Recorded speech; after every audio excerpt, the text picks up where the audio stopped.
you love traveling but get frustrated when you try and talk about it in English? Well, today I've got some phrasal verbs that you can use to talk about traveling.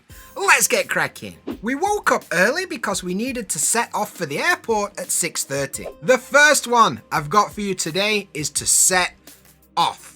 And this is used when we're talking about starting a journey or a trip. It's usually linked to a place. We set off for the airport. We set off for work. We set off for Spain.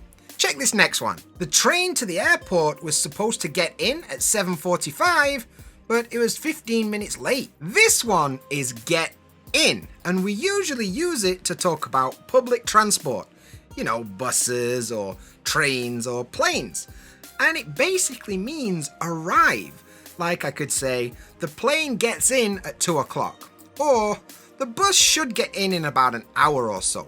Right, next one. We eventually checked in at the hotel at about 8 p.m. And the next day, we checked out just before 10. The next one is a really common set related to hotels. Check in means to arrive at the hotel and register. You know, when you go to the front desk and sign and get the key. And the other one is check out. And this is when you're leaving the hotel the next day. You go to the front desk, give them the key back, sign and pay any money that you need to pay. Check in basically means arrive at the hotel.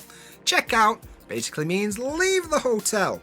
Next, my friend dropped me off at the airport, and when I arrived in Osaka, I was picked up by the hotel bus. This one is another combination of phrasal verbs that are commonly used together. We've got pick up and we've got drop off. Pick up is where somebody comes to collect you from like a train station or an airport and then drive you to another place.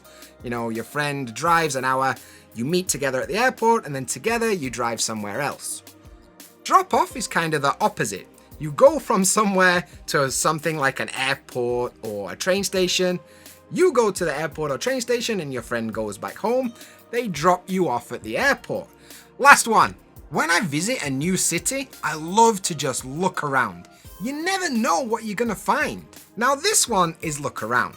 And this means to kind of explore a new area without a plan or a tour guide or anything like that. You just kind of go and see what happens.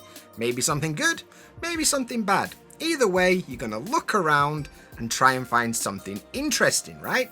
And if you're looking around for some other things you can learn to improve your English, why not check out this video over here? It's got loads of cool phrasal verbs that you can use to talk about shopping.